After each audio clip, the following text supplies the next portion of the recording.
읽을까요? 14절 15절 시작.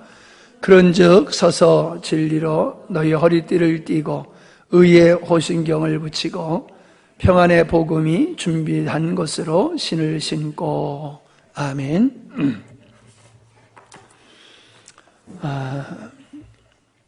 우리가 마귀를 대적해야 된다. 영적 싸움에 대한 말씀을 계속 나누고 있는데, 사실 우리 삶의 현장이, 오늘 우리의 삶의 현장이, 오늘 우리들의 형편이 사실은 전쟁터가 되어야 되고 있는 거예요. 내일 전쟁한다가 아닙니다. 다가오는 날 영적 전쟁을 할 게 아니라, 그거를 준비하는 게 아니라 오늘 우리는 영적 전쟁을 하는 게 맞는 거예요. 오늘은 영적 전쟁을 할 일이 없고 내일에 있을 거다, 미래에 있을 거다라는 생각을 하는 것은 이미 벌써 우리는 마귀에게 속고 있는 거예요. 예. 우리는 마귀의 역사를 머리와 가슴이 다른 것 같아요. 마귀의 역사에 대해서. 지식으로는 마귀가 여러 면으로 우리를 속이고 우리를 영적 공격을 한다는 것은 인식을 하지만은, 그런 지식은 가지고 있지만은, 근데 마음으로서는 안 그래요. 마음으로서는 소위 말해서 귀신 들림이나 이건 마귀의 역사라고 생각하지, 마귀가 거짓을 가지고 시대적인 세상 나라를 세웠던 그런 그 세상적인 사조를 가지고 우리를 공격하고 있고, 세상의 것을 가지고 우리에게 미혹하면서 우리를 넘어뜨리고 있다. 우리의 삶의 현장에서 일어나는 모든 일들이, 지난주에는 우리가 연합하여 선을 이루시는 하나님이라고 그러셨지만은, 마귀도 우리 삶 속에 일어나는 모든 일들을 가지고 그걸 자기의 도구로 삼아서 성도들을 믿음에서 떨어지게 하고 하나님으로부터 멀어지게 하는 것이 사단의 역사인데, 오늘 가만히 이렇게 우리들의 신앙생활을 보면요, 그런 긴장감이 없어요. 긴장감이. 제가 아직도 귀가 그냥 물속에 들어갔다가 귀가 멍멍한 것 같이, 그래가지고 좀 깝깝한데, 우리가 아이들에게 손 닦아라, 손 씻어야 된다라고 얼마나 아이들에게 주의를 줍니까? 또 손을 씻도록 우리가 그렇게 하지 않습니까? 우리가 손을 씻지 아니하면은 질병에 우리가 감염될 수밖에 없는 것을 인식하는 것마저도 우리는 마귀에 대해서 그렇게 인식을 안 하는 것 같아요. 이게 겉으로 보면은 하나님의 역사나 마귀의 역사나 표면적인 것을 보면은 그냥 우리가 살아가는 삶 속에서 그냥 일어날 수 있는 여러 가지 일들이에요. 일상적인 일이 될 수가 있어요. 그러나 그 일상적인 일 속에서도 하나님의 섭리가 있고 마귀의 역사도 있더라라고 하는 것을 우리는 귀담아 들어야 되고 깊이 인식을 해야지 됩니다. 특별히 요즘은요, 마귀는 사람들을 바쁘게 만들어요. 바쁘게 만들어서 소위 말해서 정신없이 살게 하는 거예요. 정신없이. 정신없이 살면 바로 살 수가 없는 거지요. 정신 차리고 살아야지 제대로 사는데, 너무 분주하게 만들어서 사람들을 하여금 뭔가 깊이 생각할 수 있는 여유가 없어요. 하나님의 말씀은 묵상해야 되거든요. 그래야지 말씀이 깨달아지고요. 하나님의 말씀을 묵상할 때에 영적인 공급을 받을 수가 있거든요. 근데 기도 시간도 없고 말씀을 묵상할 시간도 없고 그저 그냥 정신없이 아주 바쁘게 살아가는 게 현대인들이에요. 사실 왜 이렇게 바쁘게 살아갑니까? 자기가 원하는 것을 얻기 위해서지요. 자기가 추구하는 것을 이루기 위해서지요. 그래서 사람들은 열심히 사는 거예요. 우리가 하나님을 향해서 산다라는 말은 하지만은 그거는 그냥 표현이 그렇고 진짜 우리의 삶은 내가 이루고자 하는 일을 위해서 열심히 살다 보니까는 하나님을 까마득하게 잊어버리고 살 수밖에 없는 게 현실이더라 라는 생각을 저는 하게 되어집니다. 질병에 걸리는 것보다도 더 무서운 게 질병을 걸리고도 자기가 질병에 걸린지를 모르는 것이 더 문제지 않습니까? 우리가 영적으로도 그러한 현실에 우리가 지금 처하여 있지 않나 하는 생각을 저는 지울 수가 없습니다. 이제 의의 허리띠를 진리로 허리띠를 띠다라는 말씀과 이어서 의의 호신경, 이제 흉패 그를 붙이라라는 말씀을 오늘 나눠보려고 합니다. 자, 의다라고 하는 것은 우리는 그냥 자꾸 그러면 사람들이 정직하게 살고 바르게 살고 참되게 살고 건전하게 살아가는 삶을 의로운 삶이다. 불법을 행하지 아니하면서 살아가는 그런 의로운 삶을 의다. 이렇게 우리는 아주 깊이 의식화되어 있기 때문에 우리가 생각을 하지 아니하면은 거기서 벗어나지를 못해요. 그러나 성경에서 의라고 하는 것은 지난날 우리가 배웠지만은 두 인격체가 어떤 약속을 했을 때에 그 계약을 상호 지켜나가는 그 행위를 의라라고 한다는 것을 우리가 배웠습니다. 그게 히브리적 의의 개념이라는 거지요. 하나님과 인간과의 계약이 있잖아요. 선악과를 따먹지 말아라. 이걸 따먹으면 정령 죽으리라. 이 언약이잖아요. 아브라함에게 하나님께서 언약을 하셨잖아요. 내가 너를 복의 근으로 삼겠다. 그 언약, 하나님과 인간 사이에 언약이 있단 말이에요. 창조주로서 인간을 지으신 하나님께서는 인간을 보호하시고 인간에 필요한 모든 것을 공급해 주시는 그런 신실하신 하나님이 우리를 향해서 하셔야 할 의무가 있는가 하면은 피조물인 우리가 그 하나님을 목숨을 다하여 뜻을 다하여 성품을 다하여 하나님을 사랑하고 이웃을 내 몸과 같이 사랑해야 할 의무가 우리에게 있다는 겁니다. 그런데 우리는 아담의 범죄한 이후로부터 인간은 하나님 앞에서 인간이 마땅히 행해야 할 그 의무를 지킬 의도도 없고 능력도 없이 살아오는 것이 사람이라는 거지요. 능력 없는 것도 문제지만은 사실 인간의 죄성 때문에 하나님이 원하시는, 하나님이 요구하시는 의를 우리가 행할 수가 없는 게 인간이라는 거지요. 죄인이라는 거지요. 그렇기 때문에 죄인은 소망이 없는 거예요. 하나님의 전적인 은혜가 아니면은 하나님이 우리에게 요구하는 의를 우리가 드릴 수 없으므로 하나님과 우리와의 관계가 아름다운 관계, 정상적인 관계가 될 수가 없다는 겁니다. 구원받은 우리조차도, 구원받았다고 하는 우리조차도 하나님 앞에서 우리가 감당해야 할 의에 대한 부담감이 별로 없는 것 같아요.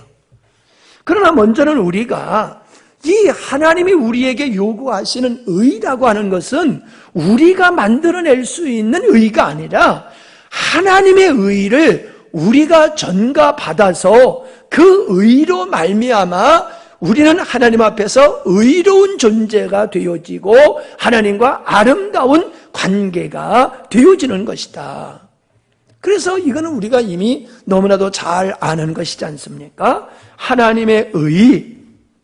그래서 빌립보서 3장에 보면은 9절에 보면은 그 안에서 발견되려 함이니 내가 가진 의는 율법에서 난 의가 아니요 오직 그리스도를 믿음으로 말미암은 것이니 곧 믿음으로 하나님께서 난 의라라고 말씀하고 있지 않습니까? 바울이 내가 주장하는 의는 내가 의지적으로 율법을 지킴으로 하나님 앞에서 의롭다함을 받은 게 아니라 예수 그리스도의 의를 우리에게 주심으로 그 의로 말미암아 내가 의로워진 것이니 이 의는 하나님의 은혜에서 나온 것이고 하나님의 선물이다 이렇게 말씀하고 있지 않습니까? 그러므로 우리가 의롭다고 하는 것은 자랑할 수 있는 게 아니라는 거지요. 그냥 하나님 앞에 감사한 거지요. 나를 의롭지 않는 나를 의롭다고 하시고 하나님과 우리와의 관계를 정상적인 관계로 해주신 이 하나님의 은혜를 우리는 감사하며 기뻐하며 살아야 되는 것이다 라고 하는 겁니다. 자, 근데 이제 문제가 뭐냐면은 왜 의의 호신경, 의의 흉패를 붙이라고 하느냐라고 하면은 우리가 잘 아는 대로 가장 중요한 것은 이 갈비 속에다가 집어넣고 있잖아요. 더 중요한 것은 골 속에다 집어넣어 가지고 보호하고 있지 않습니까? 우리의 가슴이 상하면은 죽어요. 다른 데가 상하면은 그래도 생명에 큰 위험은 없지만은 가슴이 구멍 나버리면 그거는 여지 없지요. 그래서 이 의라고 하는 것이 영적 싸움에서 얼마나 소중한 것이냐라고 하는 것을 우리에게 보여주고 있는데 사실 진리의 허리띠라고 하는 이 진리가 다른 것과 구별된 게 아니라 진리로 허리띠를 띠었다라고 하는 이 진리에 관한 요소를 그 뒤에 계속해서 세부적으로 설명하고 있는 것이다. 우리가 그렇게 볼 수 있는데 우리가 내가 의로운 존재다라고 하는 이 방패, 이걸 왜 방패로 갑옷으로 비유해서 얘기하느냐 하면은 마귀는 우리 의에 대해서 계속 의구심을 갖게 한다는 거예요. 네가 뭐가 의롭냐? 마귀는 우리의 의에 대해서 의심을 갖고 의심을 하게 함으로 믿음에 대해서 흔들리게 하는 것이 사단의 전략이라는 거지요. 자, 마귀는요, 참소하는 자라고 그랬잖아요.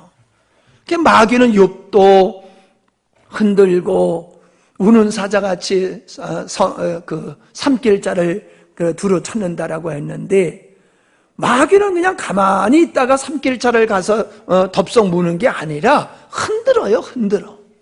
흔들어서 나무 위에 있는 사람 떨어지도록 하는 것 같이 우리 믿음이 흔들리도록 마귀는 자꾸 흔들어서 우리 마음속에 의심을 갖다 준단 말이에요. 의심을. 근데 그게 너무나도 우리 정서하고 잘 맞아요. 마귀가 항상 우리를 흔드는 게 뭐냐면은 우리 행위를 가지고 우리를 흔드는 거예요. 네가 구원받을 하나님의 자녀야? 근데 너 행위를 봐. 네 행위가 하나님 자녀다운 지금도 행위를 하고 있냐? 네 생각을 봐. 네 생각이 구원받은 자만큼 구원받은 자로서 그렇게 정결한 생각을 갖고 네 삶이 그렇게 경건한 삶을 살아가고 있어? 그렇게 우리에게 질문을 하는 거예요. 근데 우리 스스로가 그게 너무 우리의 인간적인 정서하고 잘 맞아요. 사람들은 예수 그리스도의 의로 내가 의로워졌다라고 하는 걸 믿으면서도 우리 마음속은 내 노력으로, 내 열심으로, 내 행위로 어떤 의의를 가지고 있고 그 의의에 의해서 믿음의 생활을 하고자 하는 이런 율법주의적인 의식이 우리에게 이게 아주 강하게 남아있거든요. 이게 잘 뽑혀나가지를 않아요. 그러니까 교리적으로는 예수님의 의로 나가 의로워졌다고 말하지만은 내 마음속에는 그래도 내 행위로 믿는 자답게 살아가서 내 어떤 의의를 가지고 하나님 앞에 그래도 서야지. 예수 그리스도의 의만 가지고 내가 하나님의 자녀하고 얘기하면 돼? 이런 의식들을 가지고 있거든요. 그러니까 마귀가 흔들기 좋은 거예요. 마귀가 흔들리기 아주 참 좋은 거지요. 중요한 것이 뭐냐 하면요, 마귀는 우리를 참소하는데, 어떤 장로님이요 시장에서 집사님하고 된통 싸워가지고 시장에 있는 모든 사람이 다 그 얘기를 알게 돼가지고 소문이 돌아가지고 목사님 귀에까지 들어왔대요. 근데 하필 그 주일이 그 장로님이 대표 기도하는 차례래요. 근데 아닌가 다를까 장로님한테서 전화가 와가지고, 목사님 소문 들으셨지요? 제가 아무개 집사하고 된통 싸워가지고 시장에서 소문이 다 난 거 목사님 들으셨지요? 제가 도저히 이번 주일날 제가 대표 기도를 할 수가 없습니다. 순서를 바꿔서 다른 분이 기도를 좀 하시게 해주시고 저를 좀 빼달라고, 그런 부탁에 전화가 오더래요.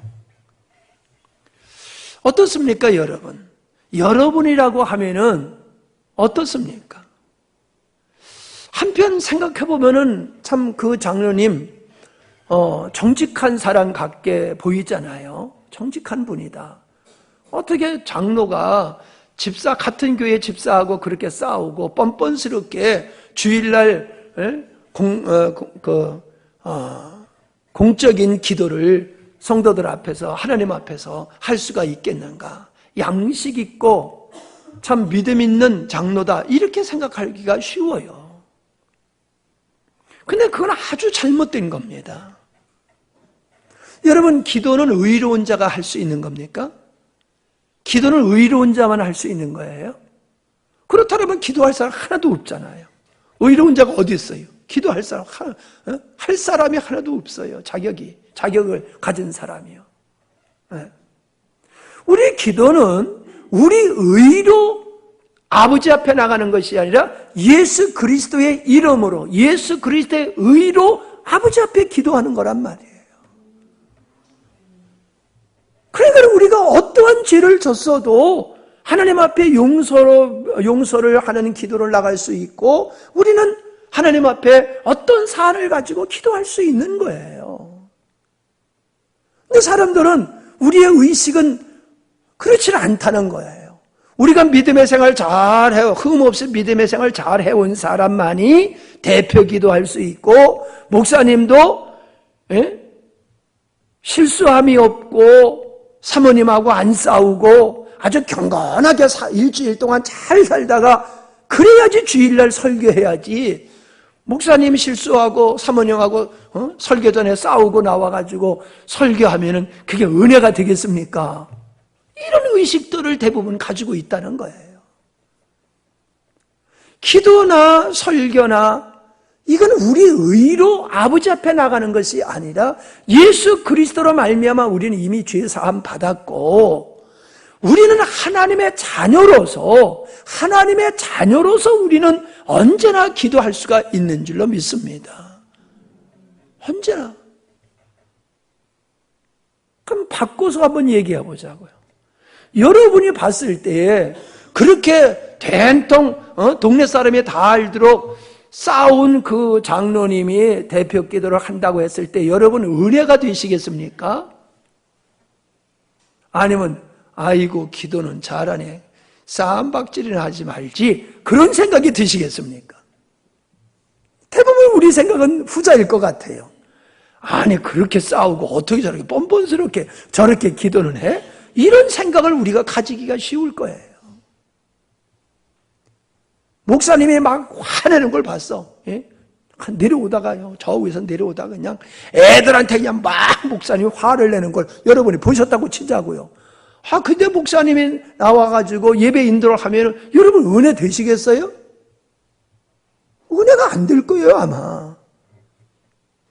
그게 꼭 잘못됐다는 얘기는 아니지만은 우리가 복음적으로 본다라고 하면은 덕이 안 돼서 은혜가 안 되는 건 맞을 수 있지만은 목사님이 그런 상태에 있었기 때문에 설교할 자격이 소위 있다 없다라고 논한다고 하면은 그건 잘못된 것이라는 거지요.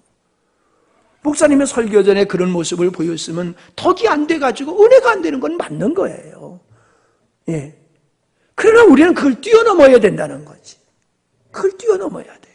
나도 그걸 뛰어넘어야 되고 다른 사람이 그런 실수를 했을 때에도 넘어졌을 때에도 우리가 복음적으로 돼야지 그걸 마귀가 우리 행위를 가지고 참서하듯이 우리는 그런 사람을 율법적으로 이렇게 판단을 하고 정죄를 하는 것은 이건 사단의 수하의 노릇을 하는 것이지 복음으로 무장된 자의 모습이 아니다라고 하는 것이지요. 이걸 우리는 명확하게 해야지 되는 겁니다. 예.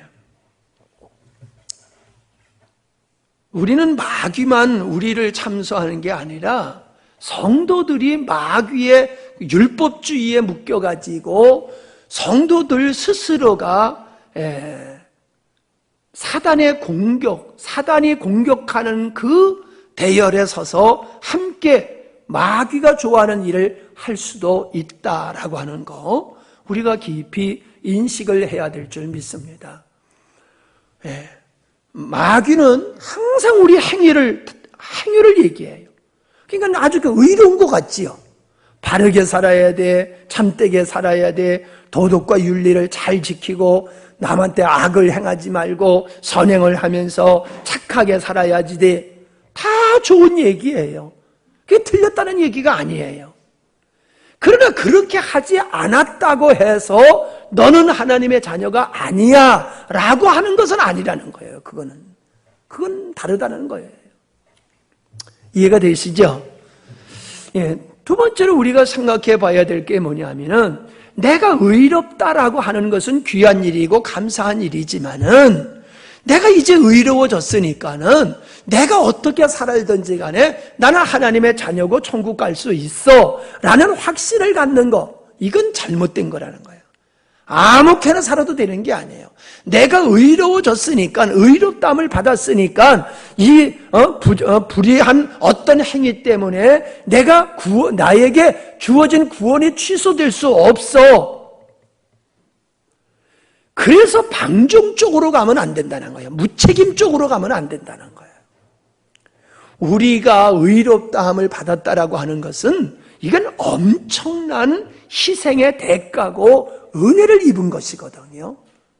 근데 그거를 갖다가 하찮게 여겨가지고 그냥 우습게 여겨서 함부로 생활하면 안 된다는 거지요. 내가 예수 그리스도의 보혈로 의롭다함을 받은 이것이 얼마나 소중하고 귀한지를 알면은 이 의를 이제는 내 삶 속에서 이루어가는 노력을 해야지 된다는 거예요. 율법적인 의로서는 하나님 앞에 의롭다함을 받지 못하지만은 그래서 하나님의 선물로 내가 의롭다함을 받았으니 이 의로 말미암아 이제 내가 의의 삶을 살아가는 삶을 살아야 된다는 거예요. 다른 얘기로 하면요, 내가 받은 의를 내 삶 속에서 경험해 나가야 된다는 거예요. 내가 의롭다함을 받았어. 그래, 네가 의롭다함을 받았어? 아멘. 그러면 내가 받은 의가 내 삶 속에서 경험이 되어져야 된다는 거예요. 하나님의 의롭다함을 받기 전에는 육체가 나를 다스리고 세상에 매여서 육체의 정욕을 쫓아서 세상의 쾌락을 쫓아서 살던 삶이 정산되어지고 이젠 그리스도를 쫓아서 살아가는 그 삶이 나의 삶 속에서 경험되어져야지만이 그 사람이 받았다는 의미가 있는 것이지, 그냥 교리적으로만 내가 의롭다함을 받았다라고 하면서 삶 속에서는 내가 받은 의가 전혀 경험되지 않는다라고 하면은 그건 잘못된 신앙이다. 그건 아주 크게 잘못된 신앙이다라고 하는 것을 우리가 기억을 해야 될 줄 압니다. 그러니까는 우리가 의롭다함을 받았다라고 하는 것은 객관적인 사건이지요. 객관적인 사실이에요. 그러나 그 객관적인 사실이 나의 삶 속에서 경험되어지는 것이 바로 주관적인 의라고 볼 수가 있는 겁니다. 그러니까 이 의가 뭐냐?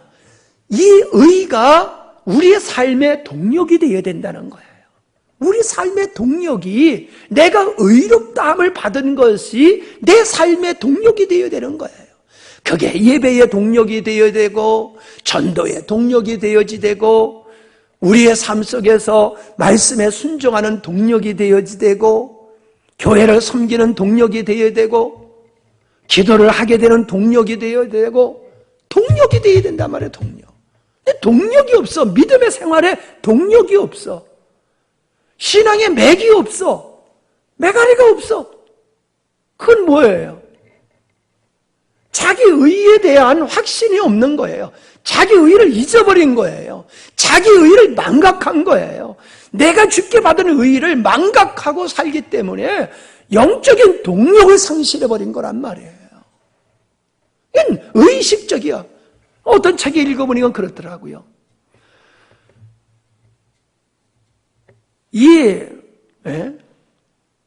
뭐예요? 구원을 예수 그리스도의 보혈을 관념적으로 생각하는 사람은 관념적인 천국에 갈 수밖에 없다. 그런 말을 했더라고요. 내가 하나님 앞에서 의롭다라고 인식을 하면요, 그 의롭다함을 여긴 그것이 자기의 정체성이 되어지고 그것에 의해서 살게 되기 때문에 그 의가 바로 우리 믿음과 사회생활 속에 동력이 되어지는 거다. 에너지가 되는 것이다는 거예요. 에너지가. 근데 성도들의 에너지가 없어요. 성도들의. 그것은 의에 대한 확신이 없거나 망각하기 때문이다라고 하는 거지요. 그래서 마귀가 우리를 참소하는 그 참소와 우리의 율법적인 전통과 유전적인 잘못된 의식에 있으면요, 사단이 우리를 참소하는데 백방을백중 넘어지게 돼 있어요. 마귀의 참소를 이길 수 있는 사람은 바로 이 의에 대한 확신과 의를 삶 속에서 경험하고 이 의로 말미암아 누구도 정죄하지 아니하고 누구도 그 행위로 판단하지 아니하고 섬기는 이런 것이 되어야 된다라고 하는 거지요. 바리새인의 삶이 얼마나 어떻게 보면 행위적으로 보면은 성숙한 삶이었습니까? 그러나 그들은 주님께 인정을 받지 못했어요. 왜 그렇습니까? 그들은 잘못된 의의 인식을 가지고 있었기 때문이죠. 율법적인 의의 인식을 가지고 있었기 때문에 그들은 그 경건한 삶을 살았지만은 그들은 주님께 인정받지 못했다라고 하는 겁니다. 우리는 바울이 얼마나 큰 실수를 했던 사람인지를 압니다. 베드로가 얼마나 많은 실수를 한 사람이냐라고 하는 걸 우리는 잘 압니다. 만약에 우리의 주변에 바울과 같은 사람이 교회에 들어오고 베드로와 같은 사람이 우리 교회 안에 온다라고 하면은 우리가 어떻게 대할까를 한번 생각해 보세요. 사울이 다메섹에서 회심했지만 누구도 그를 영접하지 않았어요. 과거의 교회를 핍박했던 그의 전력을 알기 때문에 누구도 바울의 친구가 되려고 들지 않았어요. 그를 형제로 받아들이질 않았어요. 근데 바나바가 그를 찾아가서 그를 품고 안디옥에 데리고 와가지고 안디옥에서 같이 교회를 섬기는 일을 시작했지요. 그 바나바가 안디옥에 다소에 가서 안디옥에 데리고 와가지고 함께 그 사역을 하고 바울을 사도들에게 소개하고 교제할 수 있도록 가교의 역할을 했던 사람이 바나바라는 거예요. 우리는 이 바나바와 같은 자세가 필요합니다. 저 사람 교회를 핍박하고 스데반 죽이던 자리에 앞장섰던 사람이야 하고 영원히 그 사람을 그 자리에다가 묶어놓고 있는 인식을 가지고 있으면 안 된다는 거예요. 그가 하나님을 몰랐을 때에는 그런 잘못을 했지만은 정말로 이제 하나님을 알고 예수님을 알고 복음을 깨달은 후에 저는 완전히 딴 사람이 된 사람이야. 전 진짜 우리의 형제가 된 사람이야. 그 오늘의 바울을 받아들여야 되는 것 같이 우리도 마찬가지예요. 저도요. 어떤 사람은 어떤 사람과 이렇게 안 좋은 경험이 있고 세월이 많이 지나갔는데 그 사람을 보면요. 옛날 생각이 자꾸 나요. 근데 내 속에 그래요. 그건 옛날이잖아. 지금 이분이 어떻게 변화되는지 어떻게 알아? 지금 이 사람이 나보다 더 성숙한 믿음의 생활을 하는지 어떻게 알아? 그런데 나는 왜 자꾸 지난날에 이 사람이 잘못한 것에 대해서 묶여있지? 이런 생각을 하면서 지난날에 안 좋았던 감정을, 생각을 지워버리려고 노력을 하는 경우가 참 많아요. 우리는 나는 의롭다고 생각하고 다른 사람의 지난날의 허물에 대해서 잊어버리지 아니하고 기억하고 계속 그것을 정죄하는 것은 복음이 아니에요. 사단의 도구지 그건 복음으로 살아가는 사람이 아니에요. 교회 안에서 왜 문제가 그렇게 많습니까? 교회 안에서 왜 갈등이 그렇게 많습니까? 복음으로 되어 보세요. 그러면 갈등을 빚을 이유가 없단 말이에요. 그가 아무리 잘못해서도 그건 지난 날이야. 이제는 주님 안에서 새 삶을 살아가고 있어. 이젠 믿음으로 멋지게 승리하고 있어. 오늘의 그 모습을 봐야지 지난날에 넘어졌던 허물을 보고 그 사람을 거기다 묶어놓고 계속 정죄하는 건 이건 성령의 사람의 모습이 아니다는 말이죠. 나도 모르게 우리는 이 사단의 참소에 이 길들여 가지고 나도 모르게 그러한 행위를 교회 안에서 함으로 지도자는 지도자들끼리 성도는 성도끼리 갈등과 반목을 갖게 되는 것은 이게 복음적인 게 아니고 사단이 기뻐할 수밖에 없는 것이다 하는 것을 여러분에게 말씀을 드립니다. 그래서 이제 우리는 이 의의 마귀가 공격을 하는 것을 갑옷을 입어서 막아야 되는 부분에 있어서 의의 흉패, 의의 호심경을 붙이라라고 한 그 이유와 목적이 어디 있는가? 이걸 여러분이 명확하게 인식을 하시고 서로가 사단의 참소와 같은 그러한 실수를 범하지 아니하고 서로 사랑하며 품어주며 세워가는 일에 우리가 하나 될 수 있기를 바랍니다. 기도합니다. 하나님 아버지, 마귀는 우리의 의를